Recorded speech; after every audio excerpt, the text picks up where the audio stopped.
Halo semuanya, perkenalkan nama saya Claudia atau biasa dipanggil Mei. Saya dari Ciko Gedung Panjang, Honbu 2, Jakarta. Sejak kecil, saya aktif mengikuti kegiatan Soka bersama dengan orang tua saya. Dan sejak SMP, saya aktif mengikuti pertemuan dan kegiatan Soka lainnya secara mandiri. Saat SD, saya mulai berdaimoku dan berdoa agar menjadi siswa berprestasi di sekolah. Dan saya pun akhirnya bisa menjadi juara kelas selama 5 semester berturut saat saya masih SMP. Saat mau naik ke tingkat SMA, saya menjadi satu-satunya murid dari 24 murid dari SMP saya yang berhasil lolos ke salah satu SMA negeri favorit di Jakarta. Tanpa disadari, banyak sekali doa saya yang sudah terwujud. Setelah lulus sekolah, saya melanjutkan kuliah dengan mengambil jurusan Desain Komunikasi Visual atau biasa disebut DKV. Sebelumnya, saya tidak ada minat sama sekali di bidang ini. Saya sempat merasa kecil hati karena saya tidak mengerti hal apapun yang ada di bidang desain. Tetapi, saya terus belajar dengan giat. Selama masih kuliah, walau merasa banyak tantangan, saya berhasil lulus di setiap mata kuliah, sambil terus mengerahkan diri dan meluangkan waktu agar bisa berkontribusi pada kegiatan Soka. Saya sangat senang bisa mengambil peran di pertemuan diskusi setiap bulan, bergabung di grup Pundarika, grup Dynamic Dance, dan grup mahasiswa. Saat semester 7, saya berhasil mengumpulkan nilai yang cukup untuk mengambil mata kuliah skripsi 1 semester lebih awal. Banyak orang yang mengincar peluang ini, karena ada kesempatan lulus kuliah lebih cepat. Pada umumnya, pada 4 tahun masa kuliah, mata kuliah skripsi untuk kelulusan ini ada di semester 8. Sebetulnya, saya tidak ada berniat untuk lulus lebih awal. Tetapi, saya berencana untuk memperpanjang mata kuliah skripsi tersebut dan tetap lulus di semester 8, agar saya bisa mempunyai lebih banyak waktu untuk mempersiapkan skripsi saya nanti. Banyak sekali tantangan saat menjalani masa skripsi ini. Tetapi, doa saya kembali terwujud. Saya mendapatkan seorang dosen pembimbing yang sesuai dengan doa saya. Untuk mata kuliah ini, saya harus mengumpulkan progres skripsi sebanyak 80% untuk lulus dari uji kelayakan skripsi. Baru setelah itu saya bisa maju untuk sidang besar. Lalu karena beranggapan bahwa saya bisa mengajukan perpanjangan masa skripsi sampai semester 8, saya mengerjakan tugas mata kuliah ini dengan sangat santai. 2 hari sebelum uji kelayakan skripsi, dengan progres skripsi saya yang hanya 20%, ternyata permohonan perpanjangan waktu saya ditolak. Dosen pembimbing mengatakan bahwa dia berharap agar saya bisa melanjutkan mata kuliah skripsi ini di semester 7, dan saya harus lulus di semester itu. Hal ini tentu bukan sesuai dengan rencana saya, sehingga saya sangat merasa bingung. Saya mulai daimoku lebih giat untuk tetap tenang menghadapi apapun yang akan terjadi. Saat hari uji kelayakan skripsi dengan progres yang sangat sedikit, saya memberanikan diri untuk tetap maju dan berpresentasi di depan dosen penguji.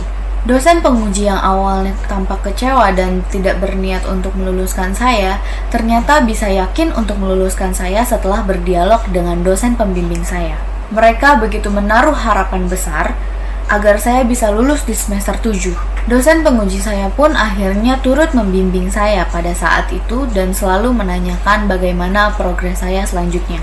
Saat itu, saya benar-benar merasakan hal yang tidak mungkin bisa menjadi mungkin. Hal tersebut terjadi di depan mata saya. Walau demikian, saya merasa sangat tertekan karena harus mengejar progres skripsi saya sampai 100% dari 20% dalam waktu hanya 2 minggu menuju sidang besar. Selama 2 minggu itu, saya cukup panik karena saya tidak bisa menyia-nyiakan waktu sedikit pun. Dan hanya bisa tidur beberapa jam setiap hari untuk menyelesaikan progres skripsi saya. Beberapa hari sebelum sidang besar skripsi, saya memutuskan untuk meluangkan waktu dan hadir di pertemuan Pundarika. Saat itu, ada seorang senior yang berbagi tentang pentingnya kekuatan doa. Beliau mendorong kita untuk menulis semua doa dan keinginan kita secara rinci dan mulai berdaimoku yang fokus untuk penuh keyakinan terhadap doa kita dan potensi dalam diri kita. Saat pulang ke rumah, selain kembali sibuk mengerjakan tugas, Saya langsung mempraktekkan menulis doa yang rinci untuk kelancaran sidang besar skripsi saya. Saya mulai berdaimoku dengan sepenuh hati. Saya kembali bangkit dengan semangat baru dan merasa lebih tenang dan lebih berkeyakinan. Hari sidang besar pun tiba. Saya terus berdaimoku dalam hati agar bisa melakukan yang terbaik. Presentasi saya di sidang karya dan sidang penulisan harus berjalan dengan lancar. Saat sidang penulisan, saya sempat mengalami kendala, namun akhirnya saya bisa menghadapinya dan semuanya berjalan dengan lancar. Hari itu, saya mendapat urutan pertama untuk presentasi dan mendapat perlindungan dari alam semesta melalui orang-orang sekitar saya, sehingga semua masalah saya bisa teratasi. Semua ini persis dengan rincian doa-doa saya. Saya juga berdoa agar munculnya jiwa Buddha dari setiap dosen penguji saya. Dan tanpa disangka-sangka, dosen-dosen yang terkenal sangat tegas malah memuji hasil karya saya. Doa-doa saya terwujud dan bahkan melebihi apa yang saya harapkan. Akhirnya saya bisa lulus dengan nilai yang memuaskan dan menjadi 4 orang pertama di angkatan saya yang lulus berprestasi dalam waktu 3,5 tahun. Saya sungguh merasakan kekuatan dari doa dan daimoku, dan saya sangat berterima kasih pada hati kepercayaan ini. 2 minggu kemudian, diberitakan COVID-19 sudah ada di Indonesia, dan saya mulai khawatir.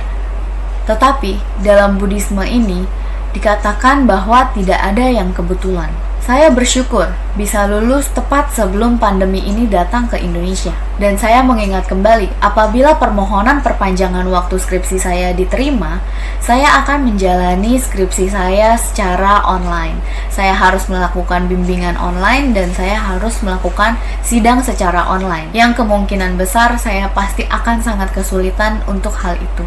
Saya memulai tekad baru dengan mulai menulis doa secara rinci untuk tempat kerja yang seperti apa yang ingin saya dapatkan. Namun, saya belum mendapat panggilan setelah melamar ke berbagai perusahaan. Seiring berjalannya waktu, saya mengurungkan doa-doa tersebut dan mulai berpikir, tempat kerja seperti apapun tidak akan menjadi masalah. Yang penting saya bisa bekerja untuk membantu ekonomi keluarga yang mulai merosot karena akibat dari pandemi ini. Tidak lama kemudian, saya mendapatkan panggilan interview. Namun, rintangan baru bermunculan. Baru beberapa hari saya kerja, saya merasa tidak nyaman dengan pekerjaan saya. Hari demi hari, saya bekerja dengan tidak gembira dan berat hati. Saya sangat merasakan tekanan yang besar dari lingkungan saya. Dan selama di kantor, saya hanya bisa berdaimoku dalam hati. Saat itu, saya mencoba meyakinkan diri saya untuk tidak kalah dengan keadaan dan tetap berusaha memberikan yang terbaik dalam pekerjaan saya. Di hari yang sama saat saya memutuskan untuk bangkit, ternyata saya mendapatkan panggilan interview di perusahaan lain. Saya sempat bimbang. Saya mulai daimoku agar bisa mengambil keputusan yang tepat dan tentunya terbaik untuk diri saya sendiri. Di luar dugaan, saat itu saya bisa tiba di rumah 2 menit sebelum interview itu dimulai.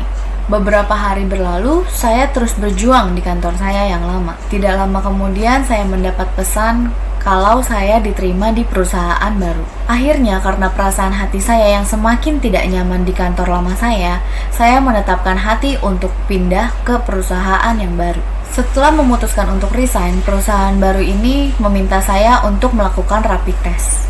Saya dan keluarga sangat kaget karena hasil dari tes saya adalah reaktif COVID-19. Kemudian perusahaan meminta saya untuk melakukan swab test PCR dan semua biaya akan ditanggung oleh perusahaan. Selama menunggu hasilnya, saya semakin merasa takut dan khawatir. Tetapi saya kembali memperkuat daimoku saya untuk melawan rasa takut dan memunculkan kekuatan dan harapan kembali. Saat hasil swab tes PCR keluar, saya sangat lega karena hasil tes saya adalah negatif COVID-19. Di perusahaan baru, saya dikelilingi dengan lingkungan yang gembira, bahkan memiliki atasan yang sangat menghargai usaha di setiap pekerjaan saya. Dan apabila saya melakukan kesalahan, beliau bersedia membimbing saya sampai saya mengerti. Saat saya kembali membuka kertas doa saya, ternyata semua hal yang saya tulis dengan rinci, semuanya terwujud. Sekarang, saya sangat mengerti kata-kata dari Buddhisme yang selalu menyebutkan tiada doa yang tidak terkabulkan. Berjodoh dengan Buddhisme ini adalah hal yang sangat luar biasa dalam hidup saya. Dengan keyakinan yang kuat dan doa yang tulus, percaya dengan potensi diri sendiri, kita pasti bisa meraih apapun. Saya belajar untuk tidak menyalahkan lingkungan dan menghargai setiap kejadian dalam hidup saya. Karena setiap kejadian pasti akan membawa kita ke arah perkembangan diri kita untuk lebih baik lagi. Seperti bimbingan Ikeda Sensei berikut, Buddhisme mengajarkan bahwa tidak ada yang terjadi karena kebetulan. Setiap hal memiliki makna. Mohon yakinlah bahwa segala hal yang kita butuhkan sudah tercakup dalam hidup dan jiwa kita sendiri. Sebetapa sulit situasi kita, harus kita sadari bahwa saat ini kita masih hidup. Dan tidak ada harta yang lebih berharga daripada kehidupan itu sendiri. Saya sangat berterima kasih kepada semua teman-teman seperjuangan, keluarga, dan terutama orang tua saya yang selalu mengingatkan saya betapa agungnya Buddhisme dan hati kepercayaan ini. Saya selalu senang apabila ada kesempatan untuk memperkenalkan Buddhisme Nichiren Daishonin kepada teman-teman saya. Dengan Buddhisme ini, saya bisa berkembang menjadi pribadi yang semakin kuat dalam menghadapi masalah apapun dan menjalani hidup saya dengan bangga dan bahagia. Sekian, terima kasih.